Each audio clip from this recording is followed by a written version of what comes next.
എല്ലാവർക്കും hi. Deepavali Tamil cinema റിലീസുകളിൽ പ്രധാനപ്പെട്ട 2 സിനിമകൾ വന്നിട്ടുണ്ട്. അതിൽ ഒരു സിനിമയാണ് ഡ്യൂഡ്. പ്രദീപ് രംഗനാഥനാണ് നടൻ, നമ്മുടെ പ്രധാന കഥാപാത്രം. പിന്നെ മമിത ബൈജു, ഈ 2 പേരുടെയും ഒരു കോമ്പിനേഷൻ വന്ന സിനിമയാണ്, എല്ലാവർക്കും അറിയായിരിക്കും.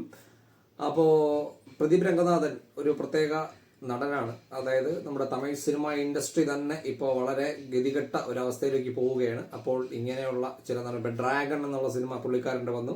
അത് വലിയൊരു തമിഴ് സിനിമയ്ക്ക് വലിയൊരു ലാഭം കൊയ്തൊരു സിനിമയാണ്.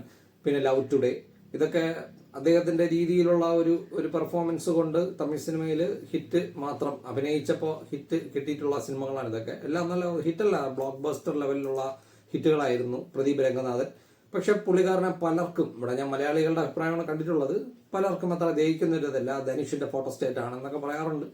ശരി, എനിക്ക് പേഴ്സണലി പുള്ളിക്കാരനെ ഇഷ്ടമാണ്. പുള്ളിക്കാരൻ്റെ ഏറ്റവും വലിയ കഴിവെന്ന് പറഞ്ഞാൽ, ഒരു സിനിമയെ ഒരു നടൻ ഒറ്റയ്ക്ക് അയാളുടെ കഴിവ് കൊണ്ട് ഒരു സെക്കൻഡ് പോലും ബോറടിപ്പിക്കാതെ കൊണ്ടുപോകുന്നുണ്ടെങ്കിൽ അവൻ ശരിക്കും നല്ലൊരു കഴിവുള്ള നടൻ തന്നെയാണ്. അവൻ എന്തോ കാണിച്ചോട്ടെ, പക്ഷെ ബോറടിക്കാത്ത രീതിയിൽ ആ സിനിമയെ അവൻ പിടിച്ചു നിർത്തുന്നു. നടൻ തന്നെയാണ് സിനിമയെ പിടിച്ചു നിർത്തുന്നത് പ്രധാനമായിട്ട്. അപ്പോൾ അങ്ങനെ പിടിച്ചു നിർത്താൻ കഴിവുള്ളൊരുത്തനാണ്. അവൻ്റെ 1 മാൻ ഷോ തന്നെയാണ് പുള്ളിക്കാരൻ ആ സിനിമയ്ക്ക് അത് കാണിച്ചിരിക്കുന്നത്. അതാണ് പ്രദീപ് രംഗനാഥൻ. പിന്നെ നമ്മുടെ മമിത ബൈജുവിൻ്റെ ഒരു അടിപൊളി പെർഫോമൻസ് ആണ്. ഒരു തമിഴ് സിനിമയിൽ തന്നെ നല്ല സെൻസേഷണൽ ആയിട്ടുള്ള ഒരു പെർഫോമൻസ് ആണ് കാഴ്ചവെച്ചിരിക്കുന്നത്. നമ്മളുടെ നടി അവിടെയും ചെന്ന് ഒരു സൂപ്പർ നായിക ലെവലിലേക്ക് മാറും എന്നതിൽ യാതൊരു സംശയമില്ല. ഇനി അടുത്ത് വിജയുടെ നായികയായിട്ട് വരികയാണ്. ഇതിൽ തന്നെ ഇദ്ദേഹത്തിൻ്റെ മമിതയുടെ നല്ല അടിപൊളി ഡാൻസ് ഉണ്ട്, ഭയങ്കരമായ ഇമോഷണൽ സീൻസ് ഉണ്ട്, ഒരു ഹൈ ലെവൽ പെർഫോമൻസ് ആണ്. പിന്നെ ഡബിങ്ങും പുള്ളിക്കാരി തന്നെയാണെങ്കിൽ സമ്മതിച്ചിരിക്കുന്നു, നല്ല പെർഫോമൻസ് ആണ്. അങ്ങനെ 2 പേരും ഈ പറഞ്ഞ പോലെ പ്രദീപും മമിതയും അഴിഞ്ഞാടി അഭിനയിച്ച ഒരു സൂപ്പർ പടം തന്നെയാണ് ഡ്യൂഡ്. ഒരു സെക്കൻഡ് പോലും സിനിമ ബോറടിക്കില്ല എന്നുള്ളത് ഉറപ്പാണ്. നമ്മുടെ ഡ്രാഗൺ, പുള്ളിക്കാരൻ്റെ ഒരു സ്റ്റൈൽ അറിയായിരിക്കും. ഡ്രാഗൺ സിനിമ ചിലർക്ക് ഇഷ്ടമാണ്, ചിലർക്ക് ഇഷ്ടമല്ല. പക്ഷെ എന്തൊക്കെ പറഞ്ഞാലും ബോറടിക്കുന്ന ഒരു സിനിമയല്ല, ഒരു എന്റർടൈനർ എന്നുള്ള ലെവലിൽ ഇതിനെ നമുക്ക് പറഞ്ഞാൽ ഡ്യൂഡ് പേര് കേട്ട ഒരു ക്യാമ്പസ് മൂവിയാണെന്ന് തോന്നുമെങ്കിലും അതൊരു ക്യാമ്പസ് മൂവി അല്ല. അതൊരു ഫാമിലി റൊമാൻസ് ഡ്രാമ എന്ന് തന്നെ പറയാം.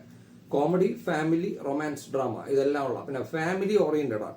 പേര് കേട്ട ഒരിക്കലും നമുക്ക് തോന്നത്തില്ല ഒരു ക്യാമ്പസ് മൂവിയാണെന്നേ തോന്നുള്ളൂ. പക്ഷെ ഡ്യൂഡ് എൻ്റെ കണ്ണിൽ ഒരു നല്ലൊരു ഫാമിലി സിനിമ കൂടെയാണ്. ഫാമിലിക്കകത്ത് നടക്കുന്ന കാര്യങ്ങൾ നമ്മൾ ലോജിക്കലി കൂടുതൽ അങ്ങ് ചിന്തിക്കാൻ പോകരുത്.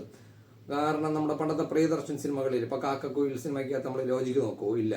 വെട്ടത്തിന് അത് ലോജിക്ക് നോക്കുമോ? ഇല്ല. അതേപോലെ ആ ഒരു മൈൻഡിൽ കണ്ടാൽ മതി, ഒരു എന്റർടൈനർ എന്നുള്ള ലെവലിൽ. പിന്നെ ഈ സിനിമയിൽ ഏറ്റവും നല്ല പെർഫോമൻസ് എനിക്ക് ഇഷ്ടപ്പെട്ട ഒരു ക്യാരക്ടർ എന്ന് പറഞ്ഞാൽ ശരത് കുമാറിൻ്റെയാണ്.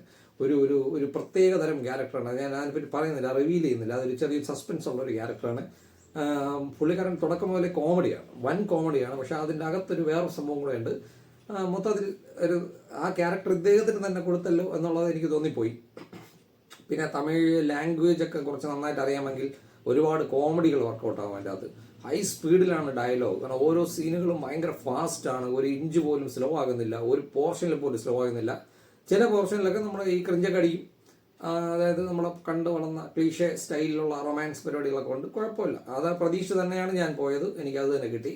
ഒരു കാര്യം ഉറപ്പ് തരാം, കൊടുത്ത പൈസയ്ക്ക് ഒരു സെക്കൻഡ് പോലും ബോറടിക്കാത്ത രീതിയിൽ ഹൈ സ്പീഡിൽ പോകുന്ന ഒരു ഫാമിലി കോമഡി റൊമാൻസ് ഡ്രാമയാണ് ഡ്യൂഡ് എന്ന് തന്നെ പറയാം. പിന്നെ ഇതിൽ പ്രത്യേകിച്ച് പറയാനുള്ളത്, ഇതിൽ കീർത്തീശ്വരൻ എന്ന് പറയുന്ന ഒരു ഡയറക്ടറാണ്. ഞാൻ അധികം കേട്ടിട്ടില്ല ഇദ്ദേഹത്തെ പറ്റി, പക്ഷെ നല്ല രീതിയിൽ ചെയ്തിട്ടുണ്ട്. സ്റ്റണ്ട് ആയാലും പാട്ടായാലും, പാട്ടുകൾ എനിക്ക് അത്ര വർക്കൗട്ട് ആയിട്ടില്ല. മമിത ബൈജുവിൻ്റെ ഡാൻസ് ഓറിയന്റഡ് ആയിട്ടുള്ള ഒരു അടിപൊളി പാട്ട് അതിൻ്റെ തുടക്കത്തിലുണ്ട്. നമ്മൾ ആരൊക്കെ കളിച്ചാലും നമ്മൾ ഇദ്ദേഹത്തെ തന്നെ നോക്കും, മമിതയെ തന്നെ നോക്കും. അടിപൊളി നല്ല ഡാൻസറാണ് പുള്ളിക്കാരി, നമുക്കറിയാം. അപ്പോൾ ഡ്യൂഡ് നിങ്ങൾക്ക് ഫാമിലി ആയിട്ട് പോയി ഇങ്ങനെ എൻജോയ് ചെയ്ത് കാണാൻ പറ്റിയ ഒരു സിനിമയാണ്. നമ്മളാരും പ്രതീക്ഷിക്കാത്ത ചെറിയ ചില സസ്പെൻസുകളൊക്കെ അതിൻ്റെ അകത്തുണ്ട്. പിന്നെ എനിക്ക് കോമഡി ചിലതൊക്കെ ഒരുപാട് കോമഡികൾ വർക്കൗട്ടായി. പിന്നെ ഒരിടത്തും ഓവറായിട്ട് തോന്നില്ല. പിന്നെ പ്രദീപ് രംഗനാഥനിൽ നിന്ന് ഞാൻ എന്ത് പ്രതീക്ഷയോ അത് തന്നെയാണ് ഡ്യൂഡ് സിനിമയിൽ നിന്ന് എനിക്ക് കിട്ടിയത്. ഞാൻ പ്രതീക്ഷ തന്നെ കിട്ടി. എനിക്കൊരിക്കലും അതൊരു നഷ്ട സിനിമയായിട്ട് തോന്നിയില്ല. ഒരു പക്ക എന്റർടൈനർ ആയിരുന്നു. പടം ഒരു 2.5 മണിക്കൂറിനകത്തേ ഉള്ളൂ. പക്ഷെ അത് കണ്ടു തീരുമ്പോൾ തന്നെ നമ്മൾ ഒരുപാട് രംഗങ്ങൾ ഇങ്ങനെ കണ്ട ഒരു ഫീലാണ് വരുന്നത്. മൊത്തത്തിൽ ഡ്യൂഡ് ഒരു പക്ക എന്റർടൈനർ തന്നെയാണ്. ധൈര്യമായി ഫാമിലി ആയിട്ട് പോയി കാണാം. Okay, by.